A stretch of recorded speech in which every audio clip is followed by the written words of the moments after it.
Just as steam was swept aside by diesel, so too did the diesels face their own slow and sometimes brutal extinction. In this video, we're diving deep into the rise and rapid fall of Britain's diesel locomotive classes. From pioneering prototypes to mass withdrawals, this is the story of a diesel revolution that ran out of steam far too soon. Diesel and electric traction had existed in Britain for decades, but it wasn't until 1947 that the British public truly glimpsed the future, when LMS unveiled 10,000, the country's first true mainline diesel. 10,001 followed shortly after, and while the western and southern regions dabbled with a few more, steam was still king. But the seeds of change had been sown.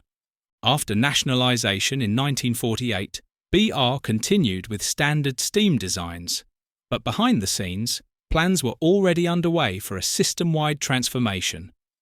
In 1955, the Modernisation Plan declared war on steam. BR rushed into dieselisation, commissioning a wide variety of prototypes from multiple manufacturers, hoping to find a winning formula. But instead of thorough testing and phased rollout, many unproven classes were ordered in large numbers. The result? A mixed fleet with wildly varying performance and reliability. A lack of standardisation would haunt BR for decades to come. By the early 1960s, the earliest diesels were already being withdrawn. Pioneers like 10,000 and 10,201 to 10,203 were scrapped just 15 years after their debut. Some, like Class 37 D6983, met their end through accidents. Others, such as the Class 10s, fell to the torch simply because there was no longer a need for so many shunters. Shunting locomotives, built in large numbers to replace steam one for one, soon became redundant as freight traffic patterns shifted and marshalling yards consolidated. 1967 to 68 was a brutal period. The last steam trains may have been bowing out, but diesels were dropping like flies. The Class 14s, less than 3 years old, were scrapped after being rendered surplus almost immediately. The same went for the North British Warships and the short-lived Class 21s. Many of these locos were victims of poor planning, built for a type of traffic that was already disappearing. The Western region had gone its own way with hydraulic traction, fielding over 300 locos split between 4 classes.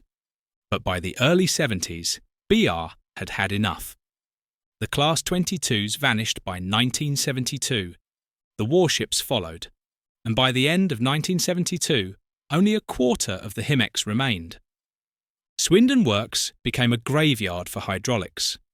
From passing trains, young enthusiasts caught fleeting glimpses of locomotives they would never see run again. It wasn't all doom and gloom. As diesel classes began vanishing, enthusiasts started to fight back. The Westerns sparked the first true cult following, and 6 were preserved. Even the unique Metrovic D5705 survived, just. As more locomotives entered industrial service and later preservation, a growing appreciation for diesels began to take hold. But for many classes, it was already too late. By the 1980s, new freight locos like the Class 56 were entering service. At the same time, a downturn in freight saw entire fleets mothballed. Locos were stored, but rarely returned to service. Swindon Works filled up fast. Diesels were stripped for spares and towed out for cutting. Elsewhere, the mighty Class 55 Deltics were being retired from the East Coast mainline. Their replacements, the sleek new high-speed trains. But while engineers may have cursed the Deltics, enthusiasts adored them. 6 were preserved, and their legacy roars on to this day. The mid-80s saw the fall of the Class 40s, 46s, and 25s. Some 8s were sold off for industrial use. A handful were preserved. Others, like the Class 45s and 27s, were slowly withdrawn as new or refurbished traction made them surplus.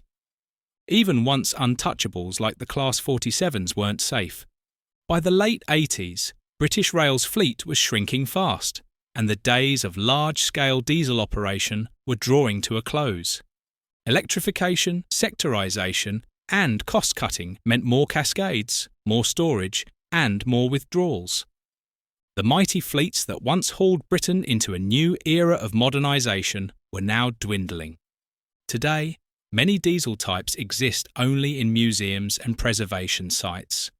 But thanks to passionate enthusiasts, some have been saved, restored, and even returned to mainline service. Their rumble may be rare, but it's never forgotten. If you've enjoyed this journey through the rise and fall of Britain's diesel locomotives, don't forget to hit that like button, share this video with fellow enthusiasts, and subscribe for more railway history, nostalgia, and stories from the tracks. Have a favourite class we didn't mention? Let us know in the comments. Let's keep the memory of these iconic machines alive.